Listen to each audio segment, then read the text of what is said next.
Add some water. Hello, everybody, and welcome to another edition, episode number 54 of the Lab Epstein Hitting Podcast. Glad you're with us. Hope you had a great weekend. Great Mother's Day, of course. Happy Mother's Day to all the mothers out there. Speaking of which, we're coming off a weekend where we had another no-hitter. So, Ep, by my count, that is 4 no-hitters at this point in the Major League Baseball season. The last time there were this many no-hitters at this point in the Major League season was 1917. Do you know what the league average was that year? I have it written down. I'm going to let you guess. 217. It was 249. Do you know what the league batting average as of this weekend is in 2021 across Major League Baseball? 230? 233. Very close. Yeah. Very close. So we've talked about this on the show before. There was a time in baseball, it was called the dead ball era in the 70s and into the 80s. They had those AstroTurf fields. Everybody swung down, tried to hit a ground ball. Remember, they played in those rat-infested stadiums, not ballparks, stadiums. Yeah, stadiums. They were disgusting. And everybody hit ground balls, no home runs, hitting. It was the dead ball era.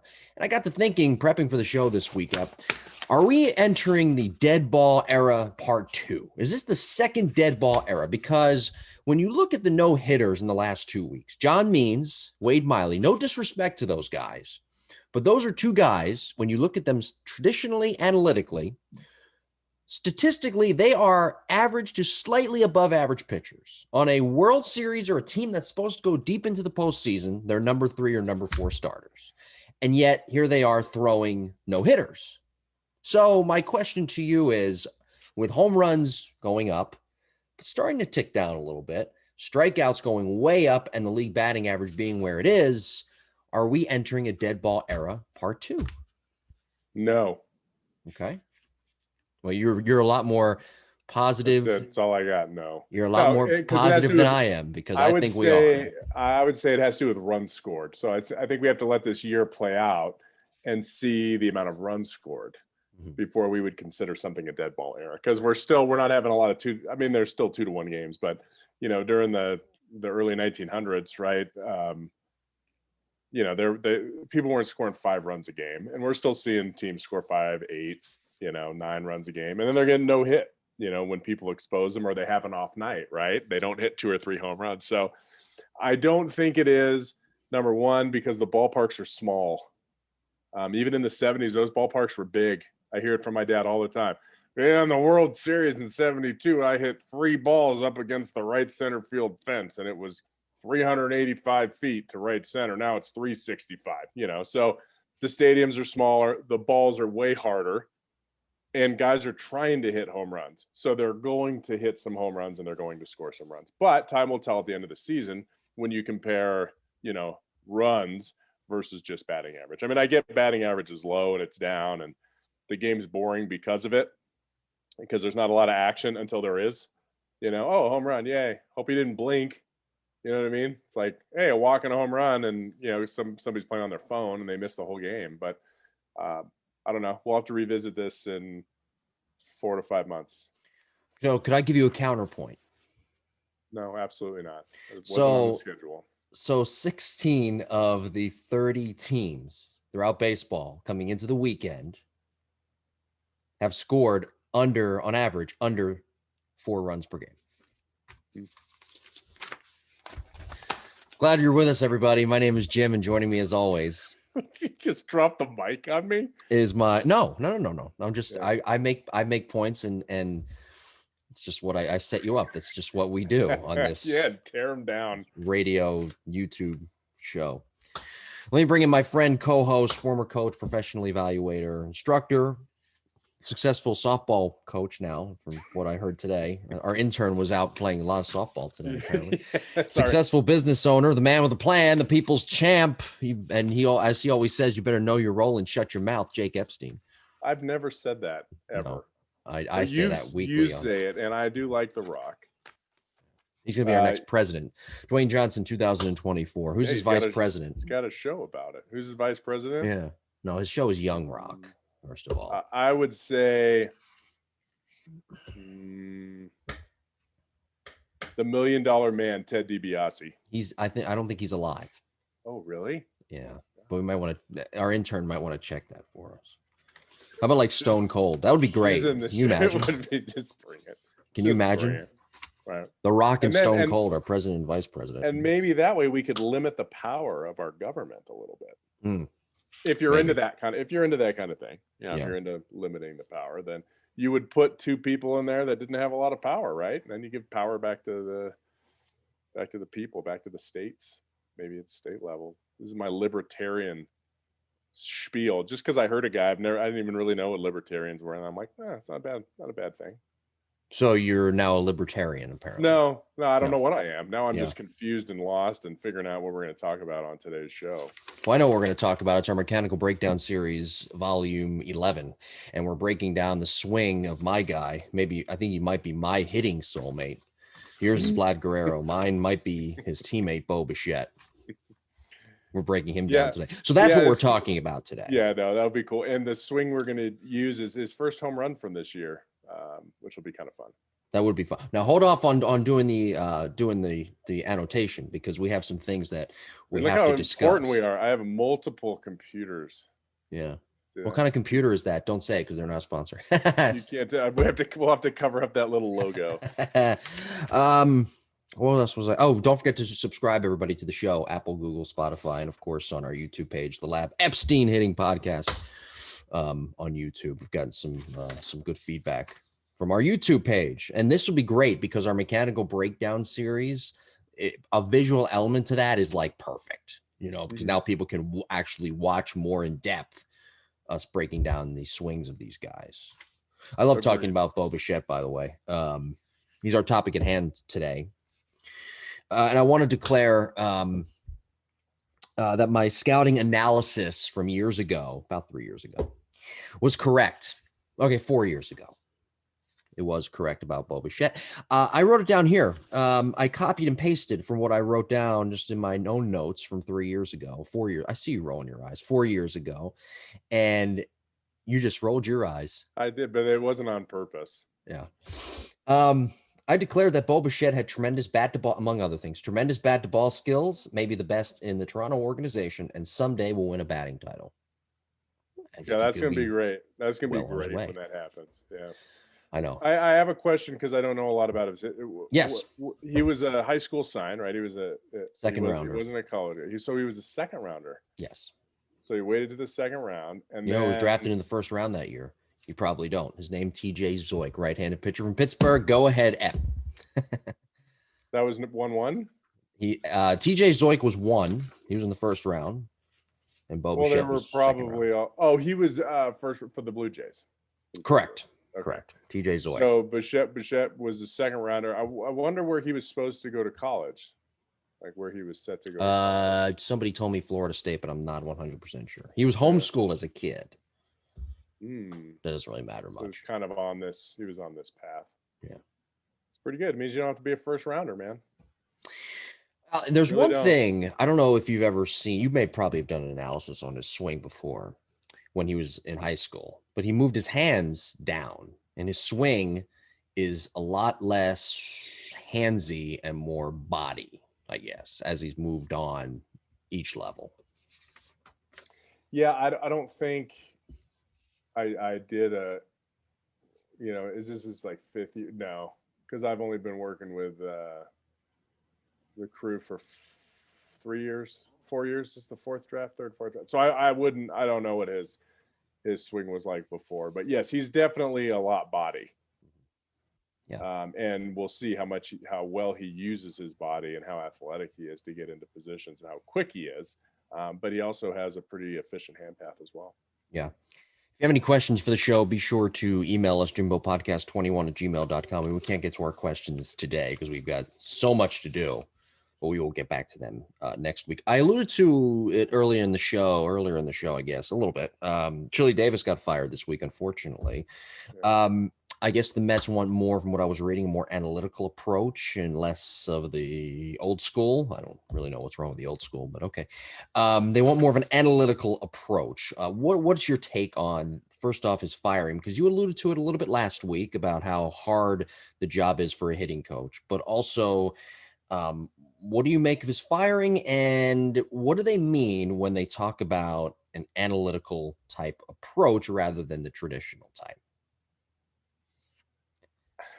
I'm not there, so I don't know. Okay. I wish I was there. I wish Sure. I was there to know in the organization and what they're speaking about there, or what they're using as an excuse. They're Mhm. obviously not hitting, and they felt they needed to make a change. Yeah. Whether it was based on what he taught or how analytical or how you know technologically savvy he is, I'm not real sure. But I don't know what an analytical approach. I mean, that's the job as a hitting coach, isn't to run those reports. The job of a hitting coach is maybe to dissect those reports that are given to you from the front office on how your players are going to be attacked. Mhm. I don't know, if philosophically, if he's, I don't know what he teaches. He's been around for a pretty long time. He did a wonderful job. I remember he was an Oakland hitting coach and had rave reviews. And then I think he was at Boston at some point. And he's So with the Cubs as well.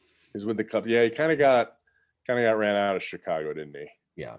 Yeah. So Trying that's to two think places when he's that been run out was. of. Yeah. I don't understand why. I guess I'm trying to make that Yeah, I don't connection. know either. I do think from what I've heard is he is more of an old school guy, that maybe that's not what they're looking for. Maybe they're looking for somebody that can be more savvy, use hit tracks, or not hit tracks, but use TrackMan data, Mhm. maybe use Repso to be able to. He may be a guy that's like, I don't want that crap.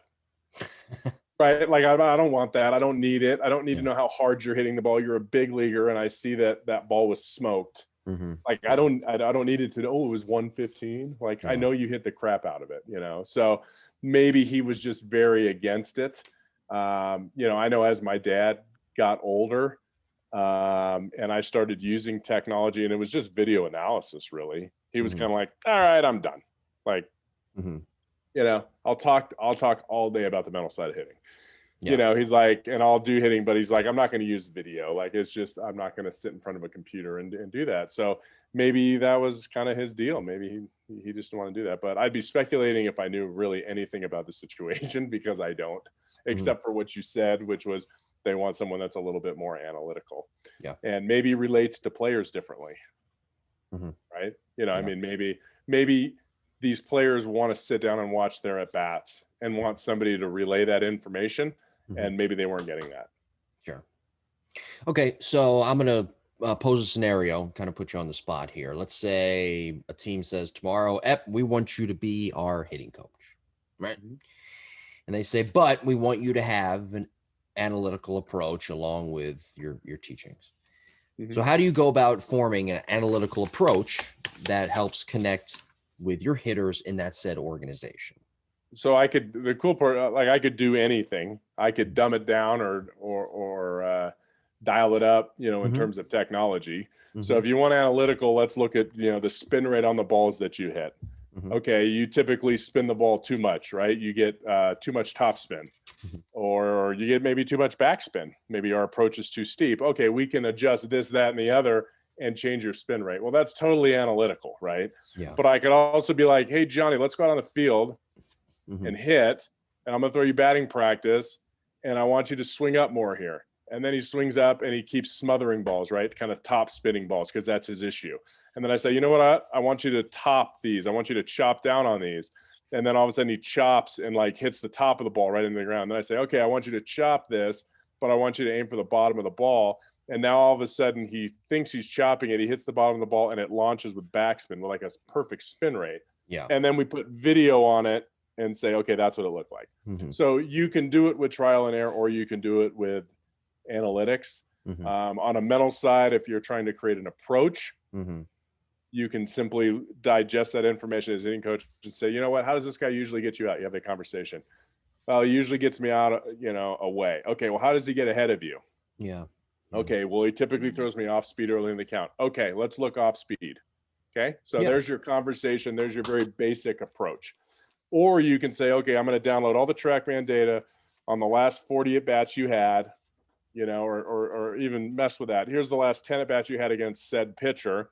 Hmm. Here's how he attacked you. And you can use the analytics and actually the hard copy of, what those numbers were. So that would be my approach. It's simply using more technology Yeah. to arrive at your conclusion. Right. Do you always need to use technology to arrive at that conclusion? Not if you have experience or, as you say, wisdom. You know how to. You've been around the game and you know how the ball reacts off the bat, and you Yeah. don't need cameras and sensors and launch monitors. You can just be like, and the player's going to be like, oh yeah, I feel that. That felt different. Yeah. Okay, let's build on that. So Yeah. anyway, you can be as in love with technology as you want to be, and I could do that. Like, I could geek out with the best of them, but I often choose not to. I often choose to geek out on my own, so I know the why.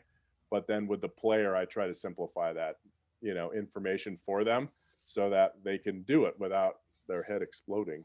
Yeah. I have two questions. The first one I'll ask though is more pertains to what you just said.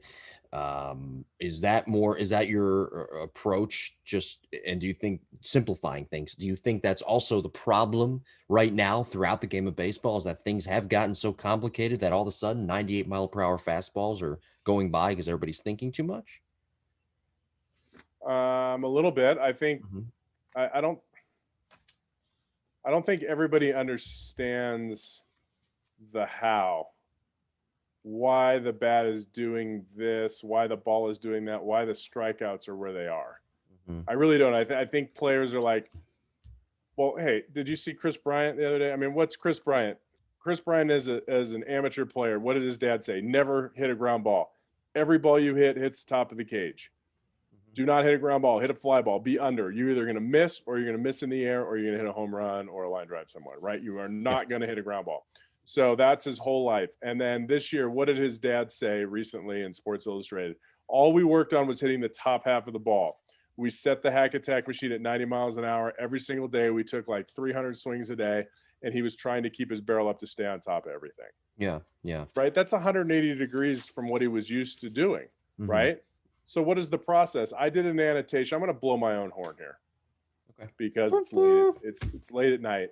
I did an annotation for Chris Bryant. It's in my online academy when he first came up, and I said, this is his problem. He's a very good hitter, but this is his issue, and he'll be exposed on this. Yeah. And this is like 5 or 6 years after I did that. I don't know how long he's been in the league. Maybe it's been 7 years, and he's decided to make that adjustment with his dad. It took him that long to do it, and he's hitting great. Yeah. He's not hitting ground balls. He's trying to hit the top of the ball. He's trying to stay on top of stuff. He's not hitting ground balls. He's hitting home runs still.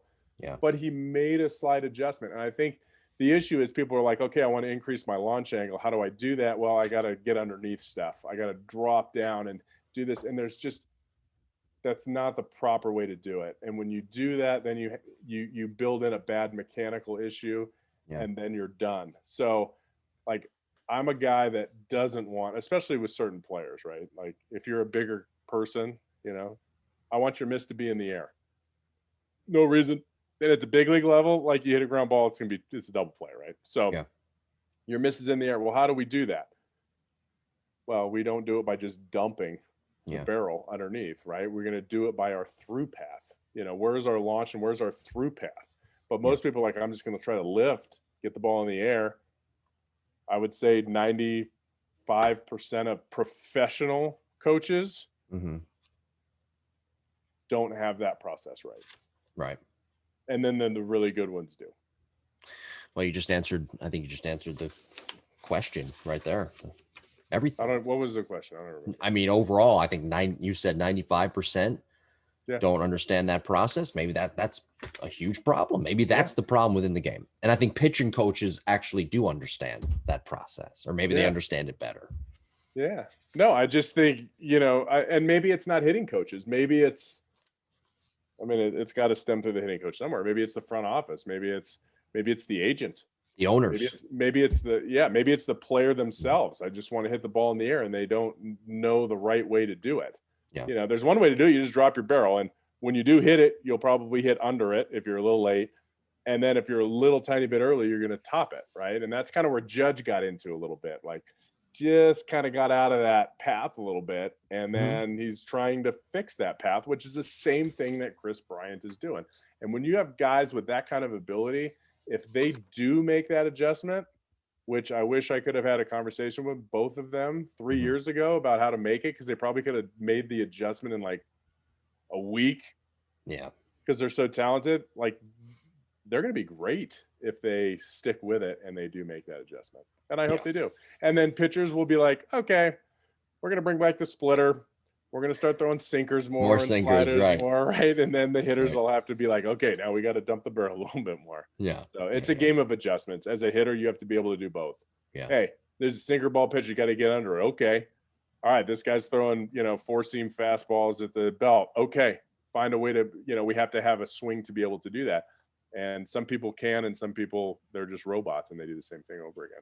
But if you have a proper swing plane, then a guy throwing a splitter or sinker probably wouldn't matter because your swing plane is where it needs to be and it's adjustable, correct? It's adjustable. You still have to get that barrel down a little bit more on pitches that are moving down, because essentially it's the trajectory of the pitch, right? Right now, fastballs are only dropping like 4 degrees. Yeah. But a sinker is probably going to be like 8 or 9 degrees. So that gives you a couple more degrees to drop your barrel. That's why guys that drop their barrel are good curveball hitters. Mm-hmm. They're good breaking ball hitters because the ball's dropping like at 10 degrees. Yeah. Yeah. So the more you swing up, the more you have more of an uppercut swing or kind of a barrel drop early swing, mm-hmm. the better you'll hit breaking balls coming in. Yeah. Guys that throw really hard will give those guys trouble. The other question I wanted to ask, by the way, really quick. Do you hate when I say the word wisdom? No, I love when you say wisdom. You went like this. You said, as you say, wisdom. But we've talked about like the first episode, and I remember that wisdom, because you're right. It's wisdom.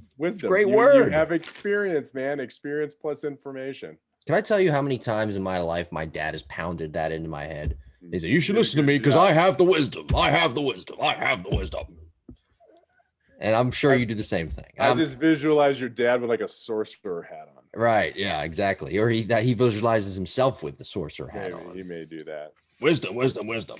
Yeah. Really quick. I don't want to forget this. Albert Pujols was DFA'd, as you probably know, last week.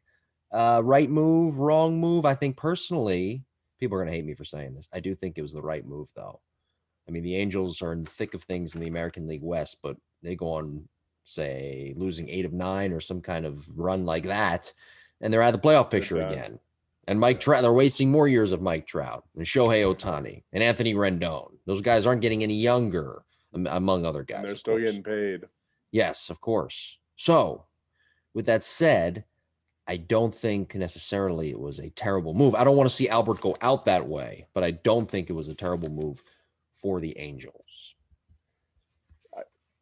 It's the ins and outs. So it's the right move for the Angels in terms of production from their team and trying to build their team and getting somebody else at bats, because Albert's done next year, right? So it's apparently he is, yes. If they can bring up a 21 or 22-year-old guy to at least get at bats, right? That's better than having an aging veteran.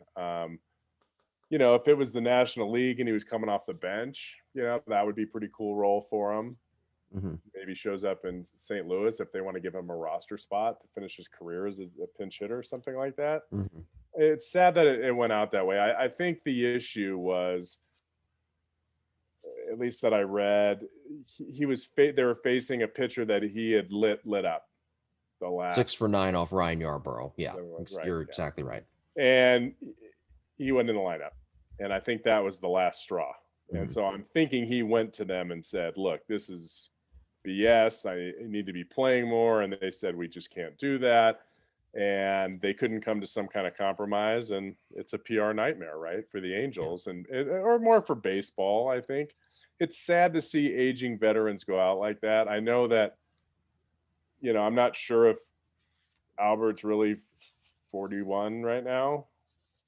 Like, he may be 43. That's why he's looked the same age for years. Yeah, it sucks to get old, man. It just does. And he's trying to do something that is, he dominated. He was the best player in the game for so long. Yeah. And it's hard. Like, you wish you would have gone out when he was 36 and been like, "See ya. Thanks for the World Series. I'm out." Or I don't know how old. Maybe he was only 30 when that happened, right? But maybe it's just a longer, maybe he just retired and said, I've had enough. I'm going to go spend time with my kids. But this is what he loves to do, right? Yeah. It's what he loves to do every day. And he loves the process of working in the off season for it. So Yeah. anyway, I hope that he gets a chance to. I'd like to see him finish with the Cardinals. I think that'd be pretty cool.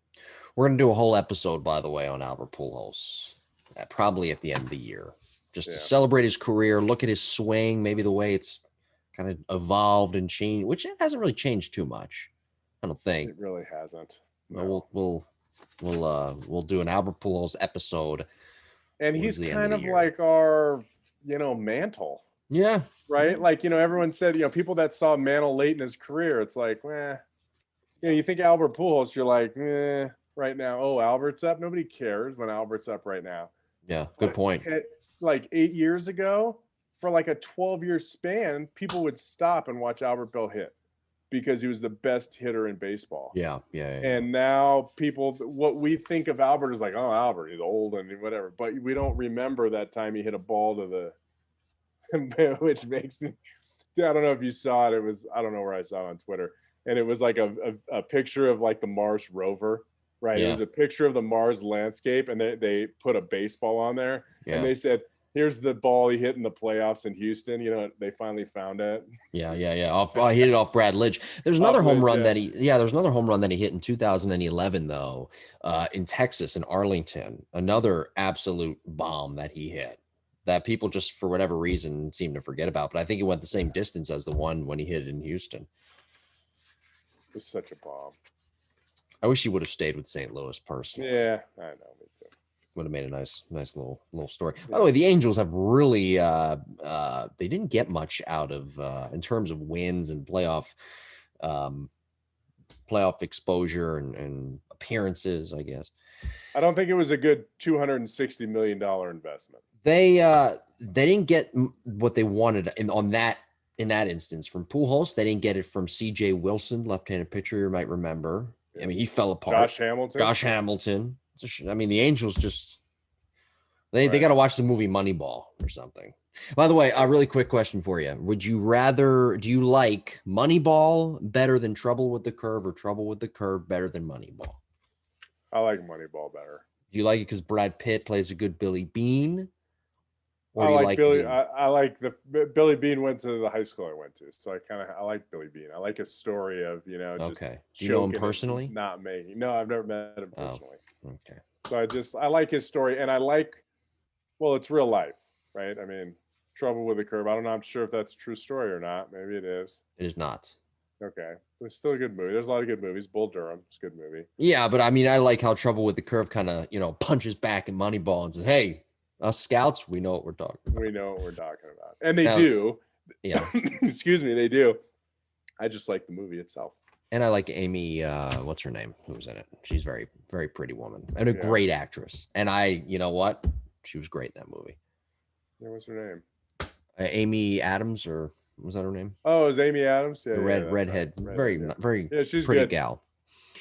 I like when she says, show him the curve, and he shows the guy the curve, the kid the curve, and the kid just. By the way, Bo Gentry is the kid's name in that movie, and he looks nothing like a number 1 overall pick. No. I mean, if my number 1 overall pick was that, I'd be like, what do we do? What? Oh, then again, I mean, with teams now and with their decisions, I wouldn't be surprised if we see that. So. Yeah, very true. Anyway. All right, so. We're having a great episode here. Did you win today, at least? Yeah, we won the championship. Yeah, there you go. We got hardware. Although my competitive juices finally got the best of me today. What happened? I've been having fun coaching this team, helping coach this team, and very positive. Hey, you strike out. Okay, great. You swing at a pitch over your head. Awesome. My whole thing all year, just throw and catch. Just throw and if we catch it and we throw it and we don't give away runs, we're going to win. And that's what happened today when we ended up going through the championship bracket. But we're going to the end of the game, and this team was like really chirping, and mind you, 12U softball, by the way. Right. Were they doing the chants like the "Here we go"? Oh yeah, the chants are nonstop. But all of a sudden, their coach starts chirping at us and their fans, and I'm like, no. So we come in after they scored 5 runs or something to come within 1 run of us. Mhm. And I turned around to the kids. I brought them on. I said, look, again, 12 you girls. I said, this is the time we step on their necks. Right now, Wow. we score 5 runs and we put them in the coffin. And they were like, and then I was like, all right, let's go. And then we went out and scored 5 runs and finished them off. It was awesome. Ah, But I couldn't stop it. It that's was great. like, look, don't let these people get back in. Now's the time to cut off their oxygen. Which What were these coaches saying? I'm curious. Oh, they thought, there's time limits and stuff. And so What? our pitcher, there's like, at this, you can't start a new inning after a certain amount of time. So, we have a pitcher out there and she's struggling, right? Yeah, And she's yeah. like starting to cry because that's what we do at 12-year-old softball. Yeah. So yeah. I'm like, timeout. I run out there, I bring the team in and I say, I tell them a joke. What are you telling? What was the Right? joke? I tell them a joke. I said, why can't a bicycle stand up by itself? Why? Because it's too tired. That's why it can't stand up anymore. Okay. And so she laughs and blah, blah, blah. Right. We go out there. She throws a strike and then we get another out. And anyway, and then she throws like 15 balls in a row. Yeah. Right. Yeah. So our other coach goes out to take her out. And this coach comes in and goes, why are you stalling? And they had scored like 5 runs. Why are you stalling? He's like, I have to put in another pitcher. This girl's crying and she doesn't want to pitch anymore. Yeah. Yeah. And so then we went out to hit, and then that same coach was going over to our third base coach and being like, you guys are good enough. You don't have to play that way. And then I Did you go off on the coach or did you? I went, yeah. I told him, I said, look, this guy's harassing my third base coach. Can you like get him back in his dugout, please? So the umpire's like, all right, everybody's and then we just went boom, boom, boom. We hit like back-to-back doubles. And then it was like, there's the nail. Go sit in your cage. So if they listened to this show, they're not listening anymore. Now they hate you. Well, thinking of the way that they coached and what their hitters look like, I don't think that they listen to this podcast. Good point. So at the end, when you guys went through the handshake line, you can't. It's COVID, so you just wave. Oh, he was fine. And good job, you guys played great. So you just waved like, hey, good game, guys. I was like, we can play 3 more innings. Like, wait a second. Because of COVID, you can't like shake hands. You can't shake other teams' hands. Really? Only your own hands. Is everybody forced to wear masks or no masks? Okay. No masks. We haven't seen the masks. So okay. So you but you just kind of go out there and be like, hey. Yeah. Good game. Salute. Hey, good job. Yeah. I felt a little bad. We had to go out there after I said we need to step on necks here. Yeah, but you once said though that softball is not as bad as the baseball parents and coaches in that everyone's arena. Yeah, I don't think it's not as. It's all bad. By the way, I saw a video on Instagram, our Instagram at Jim Tara at Epstein Hitting. Same thing on Twitter too. I saw a video though of a guy imitating a coach of like an 11, 12-year-old kid. And he had just the perfect mannerisms. You know how fathers stand, certain baseball fathers, they stand with their legs real spread apart and their arms crossed and folded, and they kind of have the brim of their hat down and the sunglasses on while they're talking to the other person next to them, bragging about their kid, but not really trying to brag about their kid, but they're trying to brag about their kid. It was fucking perfect. That's awesome. It's the greatest thing ever. I hope I'm not like that parent. I'm not going to be though. Yeah. I think you'll be okay. If I am, slap me. Yeah, I try to stay in the shadows as much as possible and just like hang out with the kids and not today. Give them a little bit of advice, but the bear got poked a little bit. And hey, like I'm a human being. You're a competitor. I like to win. Yeah. So do I. Yeah. All right, let's get into our mechanical breakdown here of Bo Bichette. Episode 54 of the Lab Epstein Hitting Podcast. It is volume 11. I'm going to let you take it away, sir. Yeah, follow along with this snazzy new graphics that Jim's going to put in there. Well, of course. Starting from the top, Bichette here. This is his first home run of the season. So this is a 2021 swing, first home run of the year. And if we look at a couple of things, when you see him at the very top of his stride, that's a really big leg kick. Like his left knee is at the top of his right thigh. So if I got into this position, I probably would be in the hospital. Like this is a very athletic move. to be able to control that. And I think it's cool because he's like, I'm going to let it go. Like, I don't care. I don't have 2 strikes, right? And then when he gets to 2 strikes, I'm going to bring him down to like his toe touch position right here. He kind of just starts like that. When he has 2 strikes, he just kind of lifts his heel up. He doesn't stride, and then he just tries to find a barrel. And I think that's pretty cool to be able to do that. It's not very easy, but you can see why he gets so much in it. I mean, this would be like a pitcher. A pitcher is going to get his leg up this much. Okay. But the great part about what he does is a lot of people, when they open their front side, so as he's coming down, watch his front knee and his front foot open. So it's closed, closed, closed. And then right before his foot's, maybe about 4 inches off the ground, he's going to open his foot, which opens his knee, which opens his hip. But as he does that, he's trying to stay as quiet as he can with his hands, so his hands don't come forward, and his chest and upper body, because you can see his chest is still facing back behind his back foot. So if we get him to his torque position here, his heel plant, and I put some angles on this, his chest is kind of like, if I go perpendicular to his shoulders, his chest is probably there. His hips, perpendicular to hips. So he's like right at 40 degrees or so. And that's about as high as it gets. 40 degrees is really high. There's guys that are 25 to 28 degrees. And they provide enough power too. But Bichette, you would know better than me. How much does he weigh? He's 190 pounds, maybe? Yeah, about that. About 190. Yeah. Like, he's not a massive dude. 6'1", so maybe. 6, maybe. Yeah. So, I mean, he's got to get into it. And this is on a scale of 1 to 10, 10 being the most risk, this is a 10. That stride is a 10, but he's done it for so long that he doesn't have a problem controlling it, right? That's really the key with players when they say, should I have a leg kick? I'm like, well, try a leg kick. Like, I don't care if you have a leg kick or not. Like, try it. And if you're terrible at it, we give it 6 months. If you're terrible at it, we scrap it. But at least we can try. It's always easier to go from here, this high leg kick, to a small leg kick than it is to go from a small leg kick to a big one. Like that, you can't do. If you're 14 and you're like, I think I'm going to build in a leg kick, it's too late. Okay. Or even 16, or even a pro player trying to do it. It's very, very difficult to learn how to do that. But if you start doing it when you're, or at least tinkering with it when you're 10, 11, 12, it's possible. So, okay, getting him back to the launch position. Now from here, you can see he really stays back. So this camera angle is a little bit forward, okay? So we're not directly 90 degrees from home plate. But if I draw a vertical line from the middle of his head, it's pretty much over his back hip, okay? And I think if we were directly 90 degrees, it would probably be over his hip flexor. That's where most good hitters are, okay? If you're directly 90 degrees to their open side, the middle of their head is going to be over their right hip flexor. Now, when he goes to rotate, let's go here. I'm going to draw a line right through his head, the middle of his head.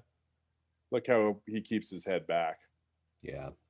I mean, that's as good as it gets. His eyes are still, his head is still.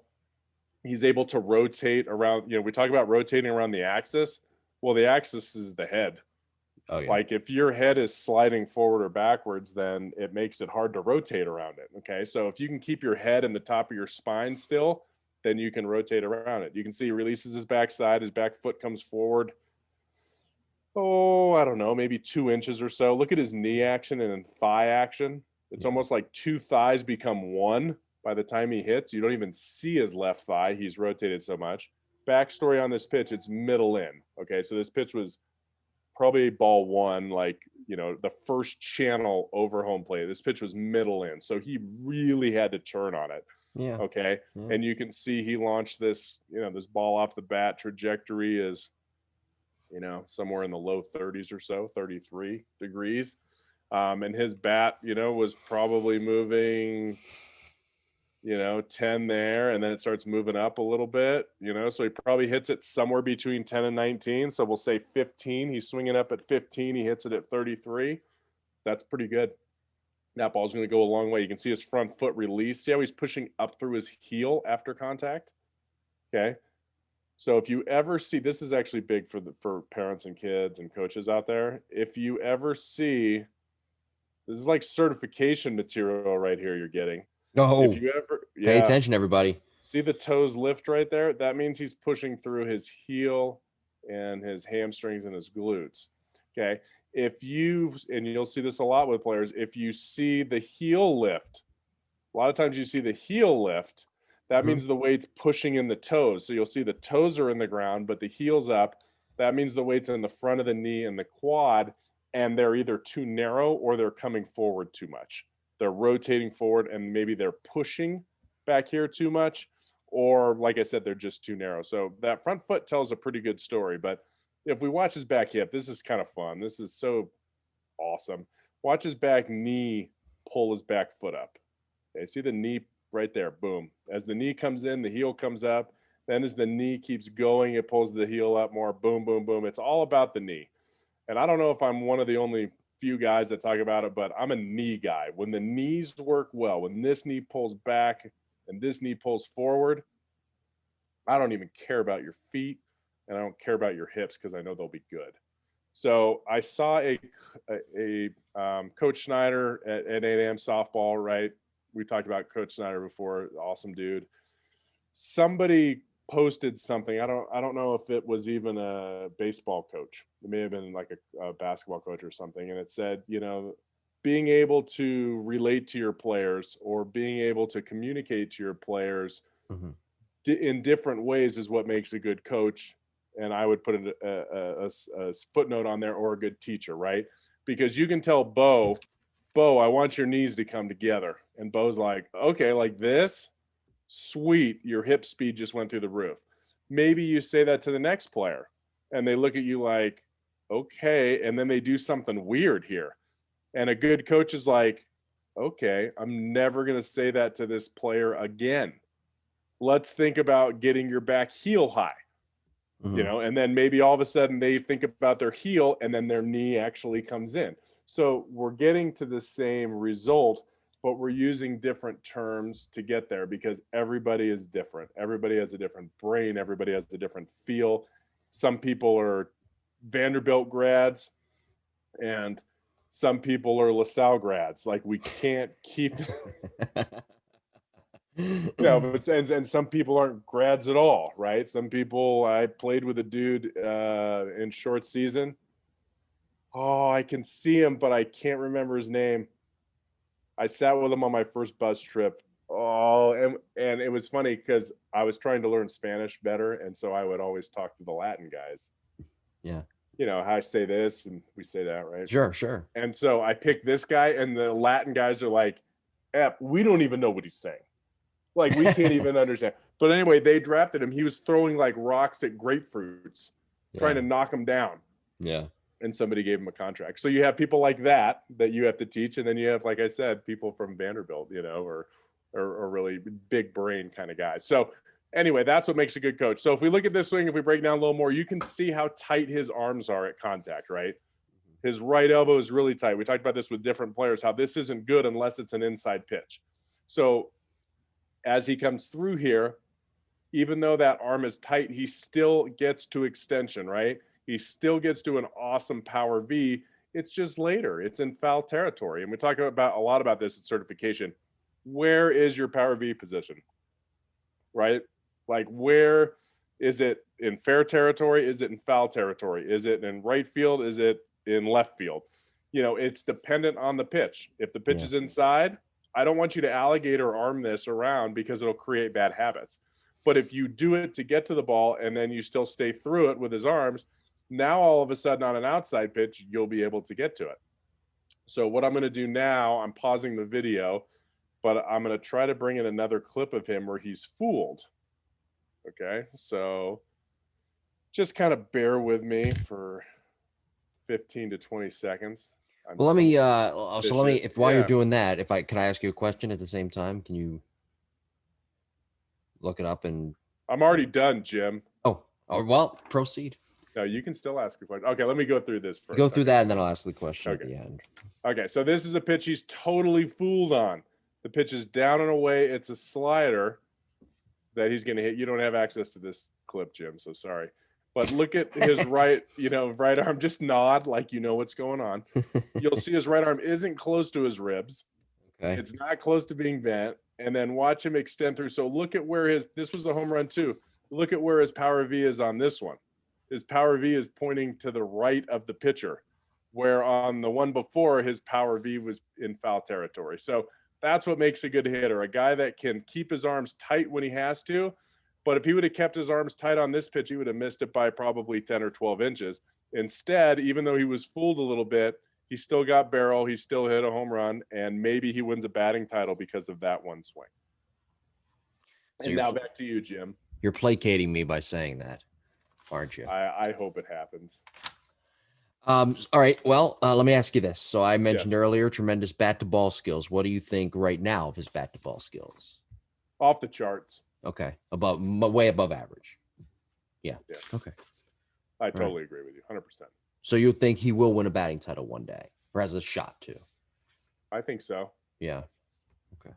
Yeah, I think so. I think the fact that you said that 5 years ago is now maybe every scouting report you wrote that year, you said that because you're like, one of these is going to hit. Yeah, right. But Everybody wins a batting title. I mean, I don't know if how old Did was say he that at the about time? him. I'll give you my Adam Hazley report one day. I'll show you that one. Okay. That one was But kind how of old, right too. How old was Bichette when you made was- that call? He was 19. Okay, 19. So that's a tough call. But the fact that he's in the big leagues, Yeah. you got that right.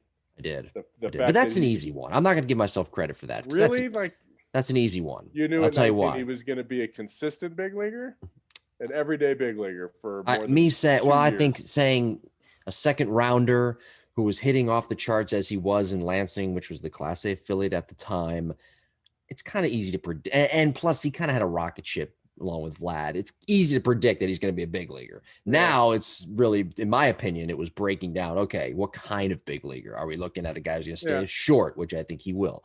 Is he going to win a batting title or just be kind of Marcus Simeon, who, by the way, is a really good player, or Didi Gregorius, who is a good player, but not a superstar type. Right. I predicted a superstar type. You for predicted Bo, a superstar, and I predicted very great bat to ball skills. Yeah, nice call. Thank you. You're welcome.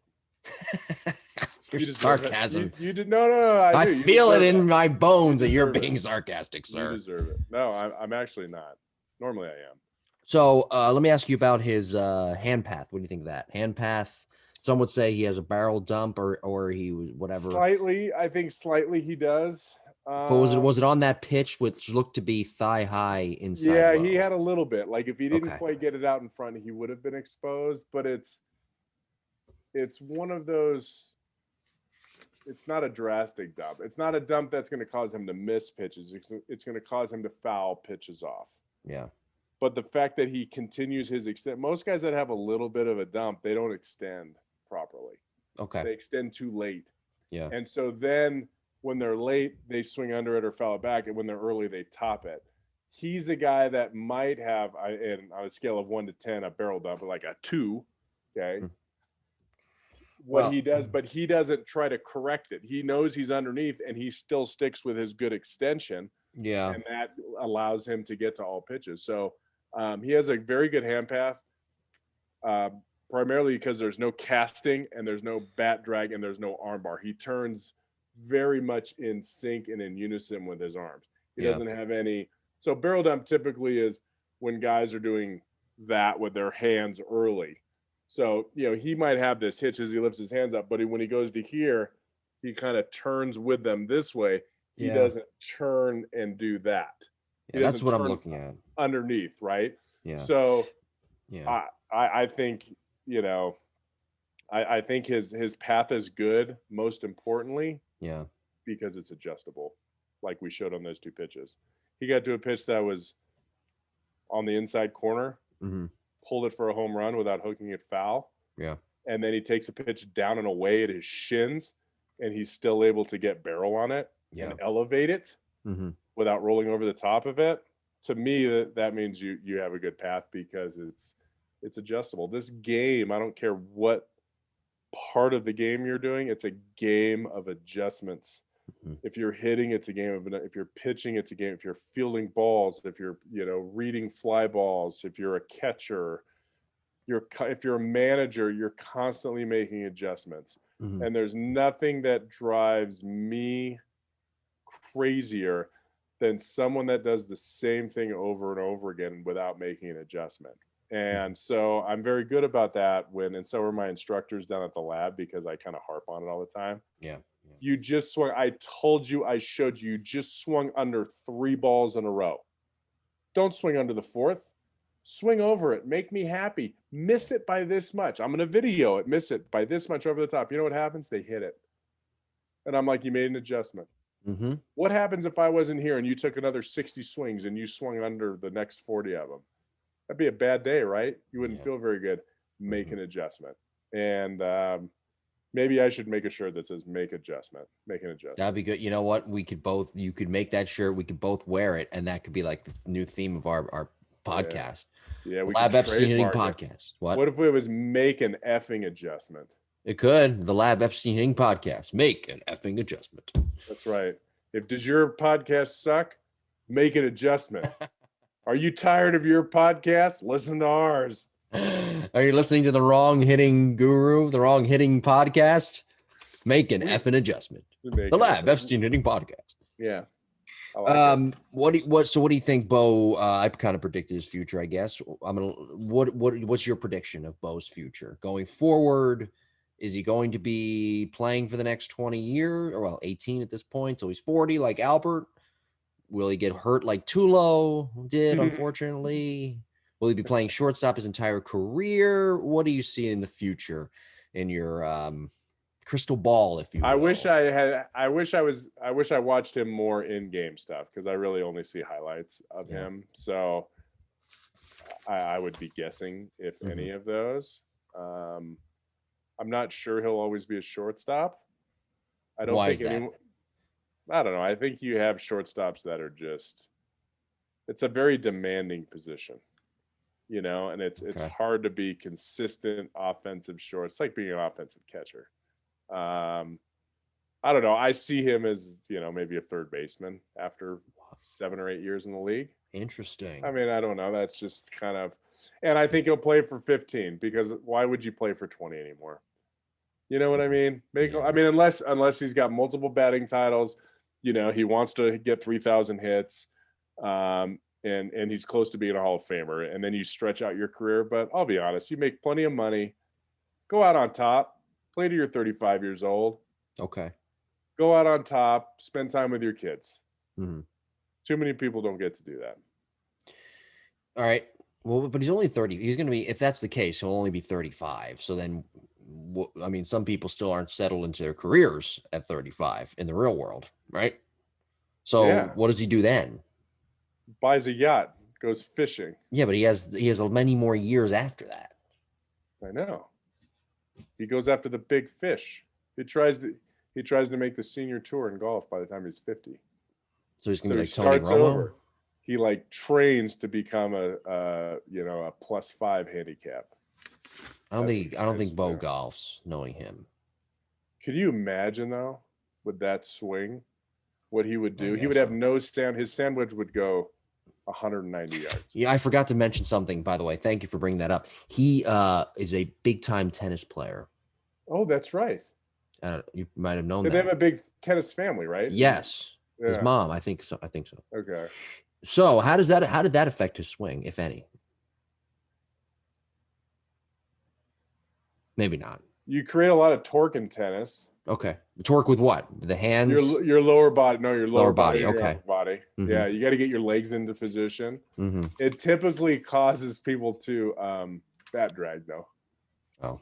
Because the tennis move, if you watch tennis players, their back elbows underneath, so that when they straighten it, they turn the face over so they can top spin balls.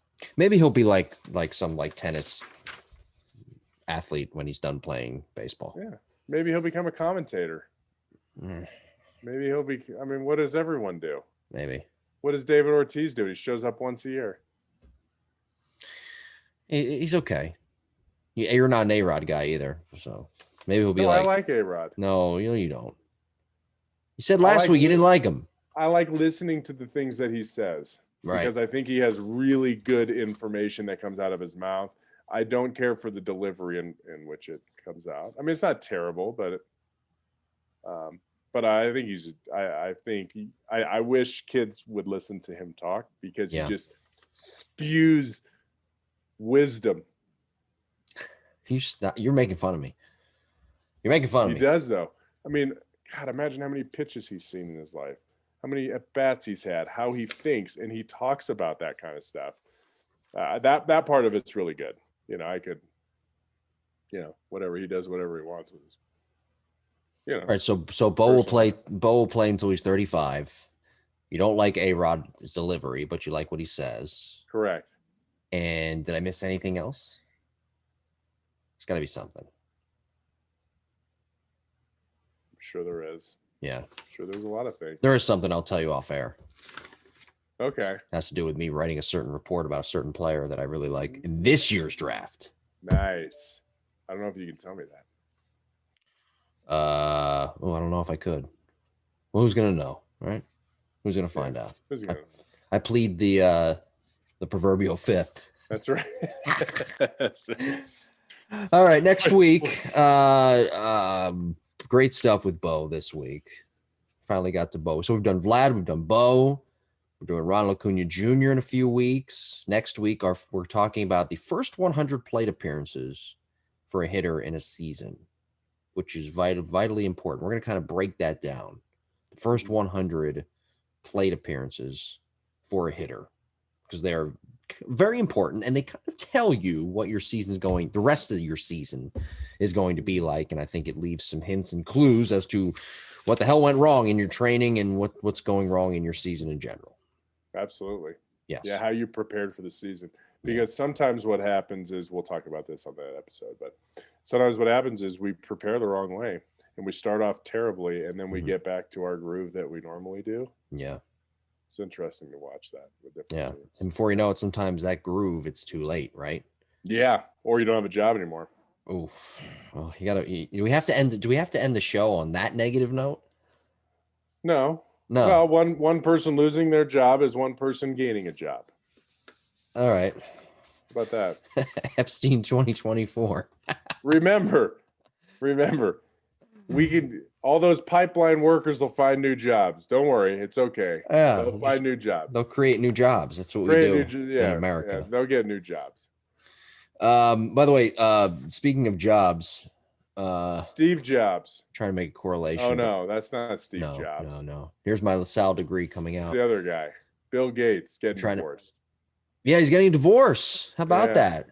Yeah. Did you ever see a video of him getting a pie to the face when he's in New York City? No. Yeah, you should check that out on Twitter's such a funny thing. Yeah. Speaking of, I tried to make a correlation with jobs and the lab BCS promo, but I couldn't, and that's my LaSalle education once again coming out. Sorry, everybody. Oh no, that's okay. But hey, listen, if you don't come to the lab, people want to have jobs. See how easy that is? Yes. Yeah. Everybody. I got a lot of people working down there. They got kids. Yeah. They got to put food on the table. No. Yeah. Come on out. Summer camp season, baby. Boom. Bingo. Summer camp's coming.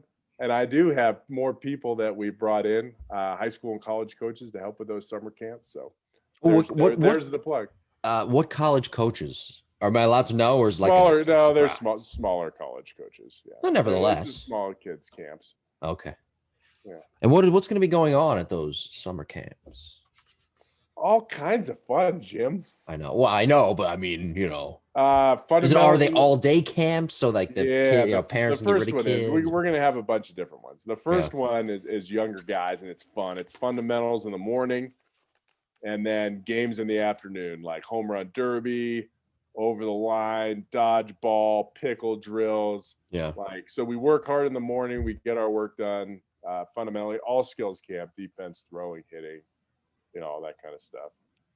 And then we'll have some more advanced guys. We'll have older player camps that are just focused, more specializing on hitting or fielding throughout the summer. So, come see us. There's nothing like a summer in Texas. We have air conditioning. It's great. Are you going to make the kids or kids' parents sign a waiver? Because dodgeball could really be a problem. Yeah, I'm not worried about dodgeball as much as, just kids being kids right on the field. Yeah. Right, but at the same time, Yeah, those foam balls, they're foam. Oh, they're not even foam. like, Okay, they're not like foam. they're not what you They're get in like gym class. volleyballs. No, they're like those volleyball ones. Those They're like, rubber balls. Oh yeah, yeah, dodgeball was always my favorite game. it's the best. I was really good at it. Yeah. Among other things. But So, dodgeball. are we done? Yep. You want to be done? Signing off. Happy Mother's Day. Well, Mother's Day already passed there, Chief. Yeah, I'm just backdating it and saying, hey, Backdating. Great Mother's Day. Happy Mother's Day, everyone. All right. Well, we'll talk to you next week, everybody. You take care. Happy Mother's Day.